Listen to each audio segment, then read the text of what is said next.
Hey everybody, I'm Lance. And I'm Antonio. And we are Forever Lantonio.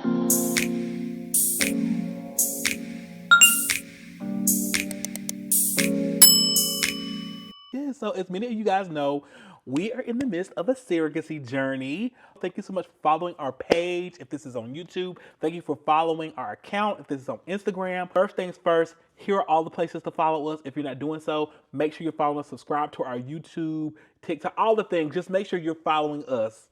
Share it on your pages. So this is our first little one, but our first little human Yes. is coming in less than 6 months.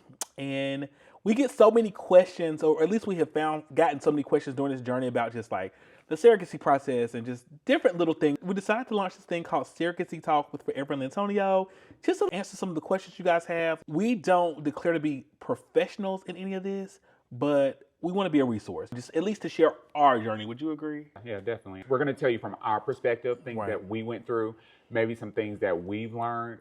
There are plenty of different ways that this process can go, but we're just going to talk about our journey specifically. Most definitely. We mean this with the best of intentions, so hopefully we're able to help somebody through this. So, first things first, I think I should start with the question that we get the most all the time. And I think tonight's topic should be, how's the mama? So, tonight's topic is, how's the mama? Because we get asked that all the time. How's mommy? How's baby? I think it's how's the mama, is who's a surrogate, is what does a surrogate look like So many questions. around one person. Around one person. There's been so much interest about who our surrogate is, and that one about what does a surrogate look like. And the crazy thing about that for us is like, while that's, I guess, a question that people wonder, in our case, it's a completely irrelevant question. Why? Because I think most people associate the surrogate's looks with what they think how one of our genes would mix to create our child, or what our child maybe look like, but that's not the route that we took. First, I guess we should always educate people on Most definitely. what a surrogate is. So there's two types of surrogacy. There is a traditional surrogate, which is someone who is using their own egg to help a family have a baby. And then there is gestational surrogacy, or otherwise known as a gestational carrier, where you are using another person's egg, another person's sperm, and you are just simply carrying the baby for another family. There's no biological connection in that case, which is the route that we took. Exactly. We have two separate women who have blessed us enough to be able to have this child and to be a part of this journey for us. One was our egg donor. So once again, we purchased our egg from her, our eggs from her, and then we have our gestational carrier, or the carrier, who's the surrogate. And so she's carrying this embryo, which was mixed with our egg donor's egg, one of our sperm, to create this embryo, which was implanted into the surrogate. So literally, our surrogate is our mode of transportation to bring this little one into the world. Good way to say it. I like that. Our mode of transportation. So the whole question, how's mommy? Yeah. I get the intent behind it. I know people don't mean any harm, But there is no mommy. So mommy is not here. So that's the first thing. And I'm trying to think of what other questions I get. I mean, I guess just on topic of who's the mama, we've also been asked who's the daddy. And once again, it's a natural thing. I guess it's like people want to know, but from our perspective, do you want to share our perspective, how we've chosen to handle that? I think for how I would answer that question, if anybody would ask me, we both are the daddy. Let me Most be definitely. very clear in saying that. We will both parent this child together. But from a biological standpoint, we honestly don't think that that's anybody's business. No, And yeah. I think there will be genetic features where maybe you will lean one way towards the other once the baby is here. But I honestly think it's an inappropriate question. And I don't think, once again, I don't think that people mean any harm by it. But at the end of the day, we both the daddy. And you know what they say, if you feed them long enough, honey, they're going to start to look like you anyway. So regardless of whose sperm ended up being the lucky sperm to fertilize this first egg, to create this embryo for our first little human, it's irrelevant to us. And we also don't want to put our child in a position to where that's even a question that they have to answer, or a question that they have to consider trying to explain to people. We know that of age that our child will understand, and we know that naturally questions will be asked, and we're prepared to answer those questions with our child. But we love y'all, but we don't feel like we owe y'all that. So For sure. no need to ask. I guess one of the questions that people may have is why we chose to do this route versus Right. the other surrogacy route. So I think for us, it was super important that when we were choosing an egg donor, we didn't necessarily want someone close to home. Yeah, I think we it could be didn't. awkward. It could be weird. When I'm not trying to downplay anybody who may have chose a family member or a close friend, a close relative, or anybody close to home. But for us, we wanted to create that separation.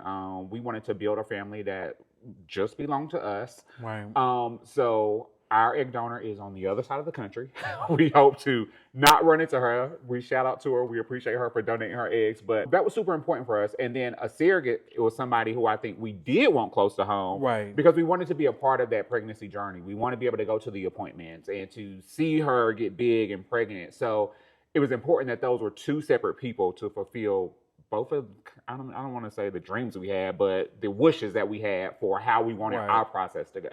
Right, and once again, I have to reiterate this over and over again. We're just speaking on our process. This is not to down anyone else's progress. There are many different ways to get from point A to point B with this journey. We're just educating you guys once again on our particular journey. And I'm going to tell you, maybe some of you guys can help us to answer this question. I think it's been so intriguing to us. Everybody else is intrigued of who is the surrogate. Who is she? Who is it? Who is it? Who is it? Who is it? Everybody is so interested to know who is the surrogate. So we can't wait. Honey, we're not telling y'all just yet. Not yet. Soon enough, it will be revealed who this mystery person is. And he's not somebody. I just would be like Portia Williams. Who said that? Who said that? And it's so funny because we've heard so many stories of like people who've like been trying to put the dots together and connect the pieces to figure out who this person is.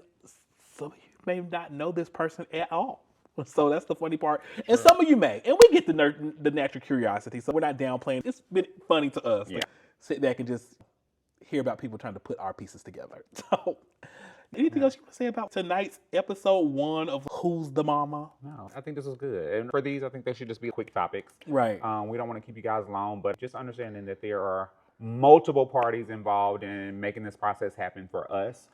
And just being respectful of your questions. Most definitely. And I think it's okay to ask. For sure. We want to be open books to you guys for sure. Yeah. And we want to help educate others on what, at least for us, what we do feel is appropriate, what is not appropriate. And I won't even say what is appropriate or isn't appropriate. We know that everyone's learning. We didn't know what we know now until we went through this process.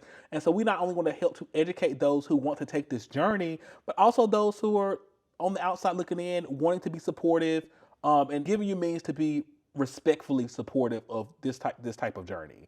And I think another one I can't wait to get into, I think maybe next week's topic will be about known versus unknown. And that relates to the relationship you have with your egg donor. If you decide to have a separate egg donor from your actual surrogate, do you want to know this person? What level of knowingness do you want to have with this person? Do you even want to meet them? Do you want to see them? That was a lot of discussion back and forth between us. And just a preview. We were split. We were split on that. We were split. We'll talk about that next week, though. So thank you guys for tuning into our first, wherever this is going to end up, YouTube, Instagram, wherever you're following us. Thank you so much for following the journey. And once again, be sure to subscribe to our page, Forever Lantonio. And